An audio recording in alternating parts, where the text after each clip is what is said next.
Hey everyone, welcome back to another episode of Stories of Us. I'm your host, Sri Pinreddy. Today I'm here with Bernard Annan. Bernard is a biochemist and is the director of the All Sciences Olympiad Foundation, a non-governmental organization focused on promoting scientific education and its application for students in Ghana. Thank you so much for being here, Bernard. Thank you, Shreya. So, what inspired you to be the director of the All Sciences Olympiad Foundation?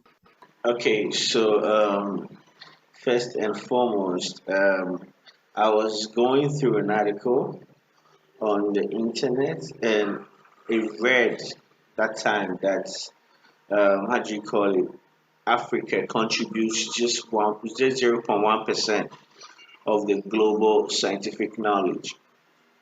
And that was like, and there was like out of 1,000 Africans, only 79, out of a million Africans, only 79 are scientists. And I was like, whoa, that was crazy. So I was like, okay, so what can I do as a scientist? So I have to now think of, okay, build the interest of young scientists. So that was where it all started. It all started when I realized that no, Africa needs a lot of scientists so that we can depend on our own knowledge than depending on the Western knowledge with respect to science. So that was what motivated me. That no, we need a lot of scientists in Africa. Right. So, is there a current lack of investment in scientific knowledge and scientific education in Africa? I put an article on an African the africanbusiness.com, and I said that the African countries don't invest much in scientific education because we invest less. I mean, per our GDP, we invest very less. So the African Union, I think in 2006 or something, if I remember, they made a kind of rule or a law that all Africans should contribute at least 1% of their GDP in what we call research and development, under which science education falls. And it happens that only 3 African countries are adhering to that. South Africa and other 2 African countries. Most of the African countries contribute between 0.4 to 0.6 of their GDP to research and development, and that is so bad. So the investment in science education in Africa is very, very, very low. If the government invested more, funds in scientific education and research and development, what type of issues do you see are going to be better solved? Oh, science is the foundation for development of a country. Because when you want to set up an industrialization policy, you need science. Africa has got one of the fastest rising economy now. And if our economy is rising now, then we need a scientific background. You get me? So if government should invest in science, then we can have a lot of industries due to the technological advancement, which science is the basics and all that. And even the pandemic now, the coronavirus. I mean, in as much as we had Senegal started developing a test kit that is being used to test for the virus at a cost of just $1. That was great, but we've not heard of any African pharmaceutical company trying to get the vaccine or the treatment for this COVID-19 just because our investment in science is very low. So there will be a lot of great benefits if African countries start investing in science. Yeah, and as you're leading the All Sciences Olympiad Foundation and you're inspiring younger people to go into this field of scientific research and development, how do you see, what is your vision for bridging that gap and motivating these young people to join the science community? Okay, so All Sciences Olympiad Foundation is a non-governmental organization based in Ghana, which is looking at promoting the study and application. And it's always important to me, it's not just the study, but also the application. So we promote the study and application of science among students in Ghana. I mean, we are looking at having other international partners, but currently we're running in Ghana, and our focus is making science more interesting to the young ones, you know, so that we'll have a lot of people in science. So the future of All Sciences Olympiad Foundation is basically having a STEM academy, which is like a STEM school with a lot of practical and application in Ghana, a very big one, and also assisting governments to look for funds to resource all scientific laboratories in the country and building a very big science lab in Ghana where interested students can go there primarily to, I mean, experience all these laboratory works. Do you get me? Because the study in Ghana has been more theory, where they are just taught in the classroom without being able to apply what they've learned. So our work is not just to promote the study, but also promote the application. So the future is basically, as I said, having a STEM academy, a full STEM school in Ghana. How do you call it? We could probably provide scholarships for students to study and later come back, not just to study abroad, but you study abroad and you come back to use the knowledge to develop the continent, and also resource all the scientific laboratories of schools in Ghana. So that's the future of All Sciences Olympiad Foundation. Yeah, and I think that's really important that they are coming back, because I think a lot of countries are having a brain drain where the most intelligent and most capable people working in these advanced fields leave the country for better job opportunities, but that leaves a Yeah. lack of development in the Yeah. country they came from. Yeah, but then sometimes it's not their fault. Sometimes it's because the country doesn't have enough resources. Do you get me? So when they travel out and they get to see, I mean, a lot of advanced laboratories that they work there, I mean, it entices them to stay because they feel like when I come to Africa, what am I coming to do? And the most important, the other problem is a lot of science people in Africa always thinks that if I read science, I have to be a doctor. If I read science, I have to be maybe a pharmacist. If I read science, I have to be a nurse. No, that is wrong. We are teaching people that there are a lot of scientific fields. We have a biochemist, we have a biotech engineer, we have a medical biotechnologist, we have a lot of research opportunities and how do you call it positions for science people, not just being a doctor or a pharmacist or. Right. That's really good that you were inspired, and not only did you decide to pursue science, but you're encouraging other young people to do it as well. So Exactly. Yeah, so I love science since age 6, and I've been pursuing to do science ever since. And that is why I ventured into reading biochemistry and now also helping young people to develop their interest in science. So scientific concepts are often really, really complex. And I think that's one of the reasons people are so, I guess, scared to go into that field or don't They are necessarily. not complex. They are not complex. Oh, really? Yeah.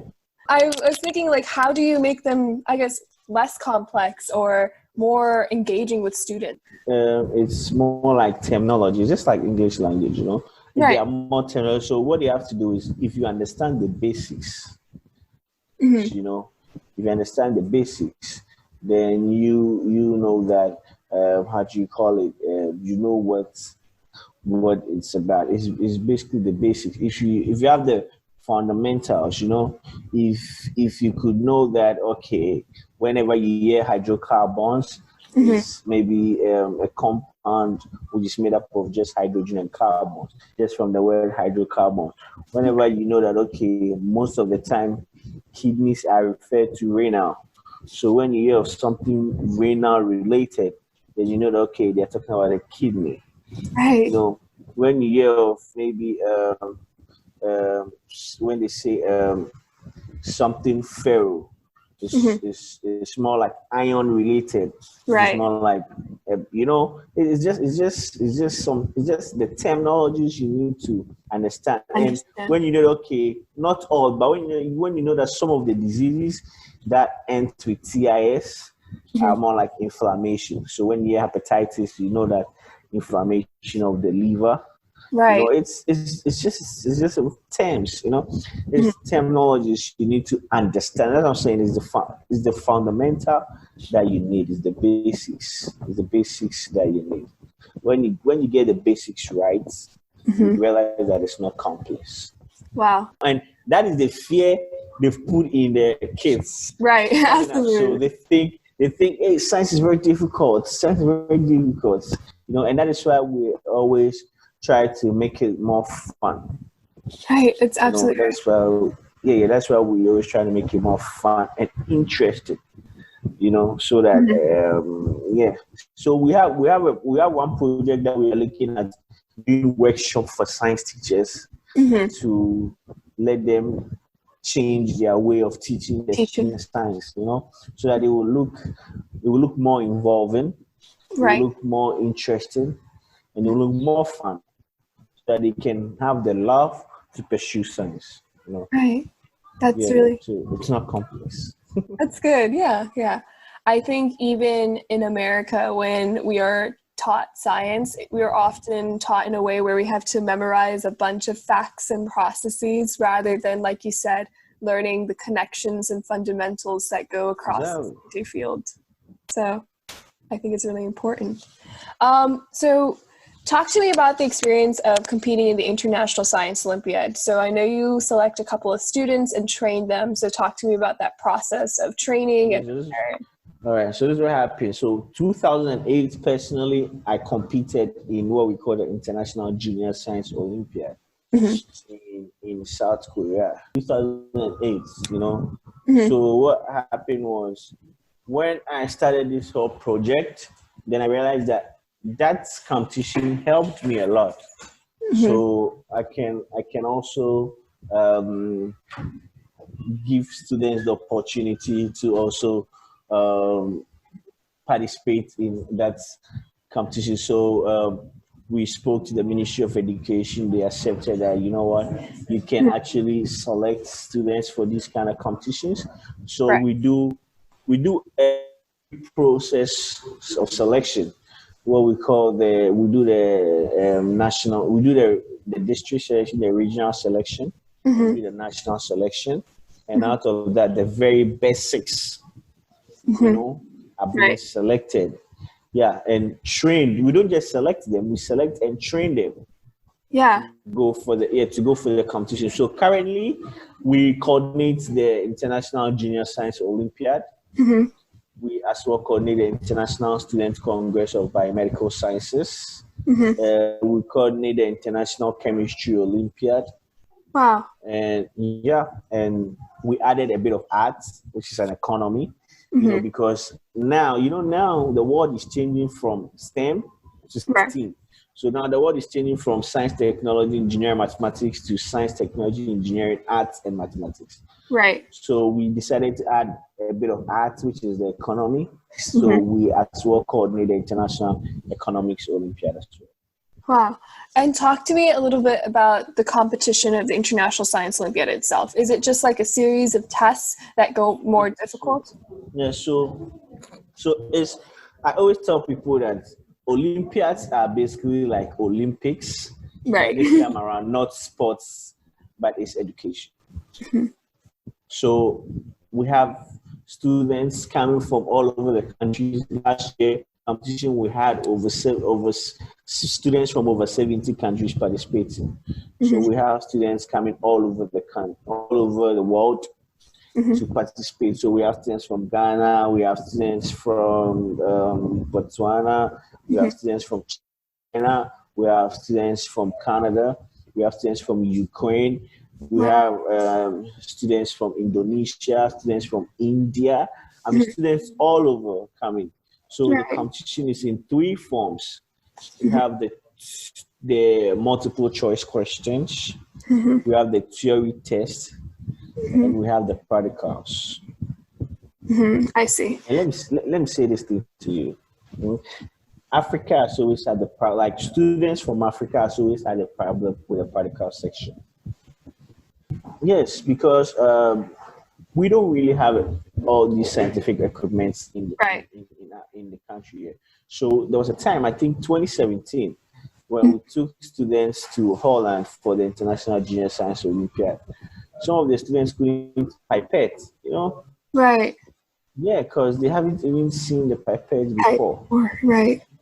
Yeah, so it was, and that was when we decided to initiate our project called the Community Lab Project, which we are looking at equipping the schools the schools in Ghana scientific laboratories, which we are always looking for support. We are looking for assistance, right? Because these science equipment are very expensive. They're part of course, they're very expensive. So trying to equip them, we need a lot of money, and we run as an NGO, so we are looking for support. But so as I said, so for the Science Olympiad, we have the multiple choice questions, which is 30 marks. We have the theory test, which is also 30 marks. Yeah. And we have the practical, which is 40. And it's all in physics, chemistry, biology, and a bit of mathematics. I see. So it covers all the different scientific fields. Yeah. And for the competition, each competition and the age range. So for the International Junior Science Olympiad, we have students from about 13 to 15 years. We can get students from around 12 years, but most of them are normally mostly are from 13, 15 years. And with the Chemistry Olympiad, we have students from age 16 to 18. I see. Yeah. So that makes sense. And particularly about your comment on, I guess, the lack of resources and lab equipment. I'm in a very different situation than the conditions of laboratories in Africa, but I also compete in like this genetic engineering team called iGEM. It's basically, we are like a high school team, and so we have that similar problem where like centrifuges and other equipment cost over thousands and thousands of dollars. But this might be of interest to you, but basically there's this entire field called frugal science, which is basically trying to make very expensive equipment for less than like a couple of dollars. So for example, we were able to get microscopes for less than the cost of $1, or in centrifuges, the hand pull centrifuges for less than the cost of $1. So I think when I had the opportunity to travel to the Dominican Republic, we shared a lot of these resources with the teachers in the schools there, so they can use these frugal equipment and eventually build up to having more expensive and, the real laboratory equipment. So we can have that kind of partnership. Yeah, definitely. I can even show you on the camera right now. I can cut it later. So this right here, do you see? Yeah, I can see that. This is a fold scope. So this is a frugal microscope. Basically what you do is you put your sample in the back right here. And then right here is where you look inside. And so basically you can collect samples from the rivers. You basically swatch them into these things and you put it into the back. And then like normal microscope, it has all the slides. It's just a little different. And then you can also zoom in and zoom out. So this is less than $1. Wow. Yeah. I also have So we can get some of these things to Ghana, right? For sure. We should definitely partnership with that. And I also have a centrifuge, but I don't know where it is. It's somewhere. I'll show you after the call, definitely, and we can definitely have this partnership. Yeah, and so another thing that the All Sciences Olympiad does is you guys do these projects, such as the Girls in Science Essay Contest, as well as science fairs. Talk to me a little bit about those projects and what they're trying to aim with. Okay, yeah. So in as much as we are promoting science education, we also look at promoting what we call the equality. You know, as part of the United Nations Sustainable Development Goals, there should be some form of equality. So we decided we realized that, you know, even from Ghana, we realized that most of the very good science students, if we are selecting 6, we are mostly getting about 4 boys and 2 girls and all that, you know. And most of the time when they go out there, the boys' performance overshadow the girls. Right. You get me?